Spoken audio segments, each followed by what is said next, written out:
তৃণমূল প্রার্থী তথা রাজ্যের ক্রেতা সুরক্ষা দপ্তরের ভারপ্রাপ্ত মন্ত্রী বিপ্লব মিত্রের নামে লিফলেট ছড়ানোর অভিযোগ। বালুরঘাট লোকসভা কেন্দ্রের বিভিন্ন এলাকায় ভোটের দিন এই লিফলেট ছড়িয়ে দেওয়া হয়েছে, এমনটাই অভিযোগ তৃণমূল প্রার্থী বিপ্লব মিত্রের। প্রার্থী তথা রাজ্যের ক্রেতা সুরক্ষা দপ্তরের ভারপ্রাপ্ত মন্ত্রী বিপ্লব মিত্রের নামে রিফ্লেক্ট ছড়ানোর অভিযোগ। বালুরঘাট লোকসভা কেন্দ্রের বিভিন্ন এলাকায় ভোটের দিন এই রিফ্লেক্ট ছড়িয়ে দেওয়া হয়েছে, এমনটাই অভিযোগ তৃণমূল প্রার্থী বিপ্লব মিত্রের। তার অভিযোগ, বিরোধীরা এই ধরনের রিফ্লেক্ট আমার নামে ছড়াচ্ছে, আমাকে কালিমালিপ্ত করার চেষ্টা করা হচ্ছে। বালুরঘাট পতিরামের বিভিন্ন এলাকায় এই রিফ্লেক্ট ছড়িয়ে পড়েছে, এর বিরুদ্ধে থানায় এফআইআর করবেন তিনি বলে জানান।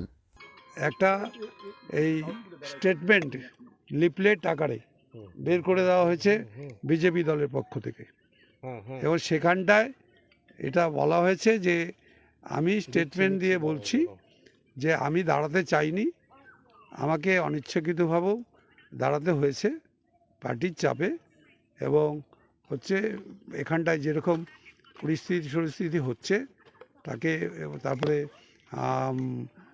অনেক এই ছেলে মেয়ের চাকরি চলে গেছে হাইকোর্টের রায়ে, এইসব ব্যাপারগুলো জন্য মাথায় হেড হয়ে যাচ্ছে আমার। তো সেই জন্য আমি বলছি মানুষ যাতে বিজেপিকেই ভোট দিক। মানে এটা আপনার নামে আমার নাম করে স্টেটমেন্ট দিয়ে অলরেডি গোটা বালুরঘাটে বিজেপি এটা করেছে। মানে কত নোংরা, এর আগে আপনারা বলছিলেন না এসব ব্যাপার। তো তার মানে ভয় ভীতিটা কোন জায়গাতে পৌঁছে গেছে ওদের, যে আমার নাম, আমি একটা প্রার্থী, আমি এখনও স্টিল নাও একটা মন্ত্রী আছি, সেখানটায় হচ্ছে আমার নামে স্টেটমেন্ট দিয়ে ওরা বের করে দিচ্ছে লিফলেট দিয়ে, আমার ছবি দিয়ে, যে আমি এই ধরনের একটা স্টেটমেন্ট দিচ্ছি, বিজেপিকেই ভোট দিন আপনারা।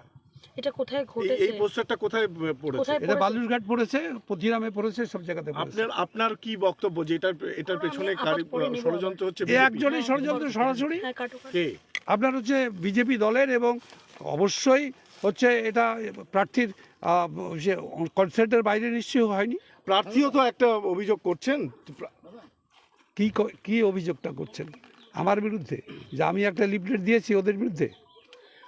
সুকান্ত বাবু অভিযোগ করছেন যে আপনার তৃণমূল কংগ্রেসের কর্মীরা ভোটারদের প্রভাবিত করছেন, বুথের বাইরে তারা জমায়েত করছেন, জটলা করছেন, এই অভিযোগ তিনি করেছেন। আপনি তো এখানটায় আমার সঙ্গে ঘুরে আসলেন কতগুলো বুথে, আমরা বুথের উপর দিয়ে আসলাম কয়েকটা।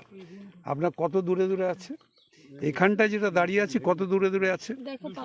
তো সুতরাং 200-300 মিটার দূরে, 100 মিটার দূরেই থাকা যায়। তো ঘটনা হচ্ছে সেই জায়গাটাতে আপনার আমাদের লোকেরা যদি এরকমই করতো, আপনি তো কোথাও না কোথাও দেখতে পাবেন। আমার সঙ্গে আরও জায়গায় যাব আমি। উনি সকালবেলা থেকে আরো অভিযোগ করেছেন যে আপনারা এজেন্টদের ঢুকতে দেননি, বিভিন্ন জায়গায় আপনারা এজেন্ট ঢুকতে দেননি। সেটা তো সবচাইতে ভালো বলতে পারবে ওখানটা প্রিসাইডিং অফিসারদের কাছ থেকে আপনারাই আপনার স্টেটমেন্ট নিয়ে নিতে পারবেন যে কোথাও কোনো অন্য কোনো দলের কাউকে বের করে দেওয়া হয়েছে কিনা, জোর জুলুম করা হয়েছে কিনা, কোনো ঘটনা ঘটেছে কিনা। কারণ সব জায়গাতেই তো সেন্ট্রাল ফোর্স আছে, তাহলে তো সেন্ট্রাল ফোর্স সঙ্গে সঙ্গে সেটাতে আপত্তি জানাবে। তো সেই ধরনের কোনো ঘটনা আছে কিনা দেখুন।